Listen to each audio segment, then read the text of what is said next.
ताज़ा तरीन अपलोड्स की नोटिफिकेशन हासिल करने के लिए हमारे चैनल को सब्सक्राइब करें और साथ में दिए गए घंटी के निशान को दबाना ना भूलें। मैं किबरिया के नाम से करता हूँ इब्तिदा, खैरुल वरा के नाम से करता हूँ इब्तिदा, और मुश्किल से मैंने आज तक खाई नहीं शिकस्त, क्योंकि मुश्किल कुशा के नाम से करता हूँ इब्तिदा। साहिब सदर तो इजाजत लेने होया कि गढ़ दुख दी साड़ के सुखा दी पंड चावण जोगा होया,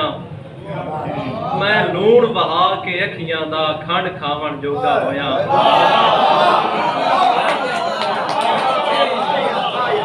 गढ़ दुख दी साड़ के सुखा दी पंड चावण जोगा होया,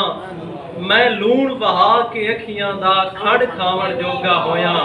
और सरकार तू पिन के मिसरियां नू गंढ पावण जोगा होया, होए जदन दे हैदर साईं सिर ते कंड लावण जोगा होया। एक आजाद काफी ते शेर और उस तो बाद कि अपने नाल मुहब्बत कर, ऐ विचले नाल मुहब्बत कर। समझ आवे तो बोलना है, अपने नाल मुहब्बत कर, ऐ विचले नाल मुहब्बत कर, जेड़ा तेरा अंदर समझे उस दे नाल मुहब्बत कर, और मोया दा भी चेता रख, जींदे नाल मुहब्बत कर, मोया दा भी चेता रख, जींदे नाल मुहब्बत कर, वेला तेरी कदर करेसी, वेले नाल मुहब्बत कर, वेला तेरी कदर करेसी, वेले नाल मुहब्बत कर, मां बोली दा मान वधा, विरसे नाल मुहब्बत कर, और दुनिया तैनू जुगसी हैदर। बल्कि एक शेर याद आ गया कि वण ना वीर पड़ोपी कुन्नी, वण ना वीर पड़ोपी कुन्नी, वेड़े नाल मुहब्बत कर, वण ना वीर पड़ोपी कुन्नी, वेड़े नाल मुहब्बत कर, और दुनिया तैनू जुगसी हैदर, दुनिया तैनू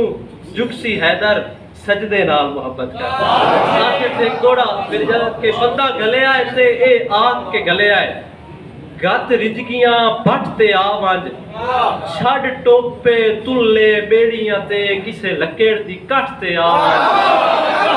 मुड़ दानिश पिछले साल वांगू, मुड़ दानिश पिछले साल वांगू, चा संगत दी गठ ते आवंज, सावण भी है दरिया भी है, सजना दे कट ते आवंज।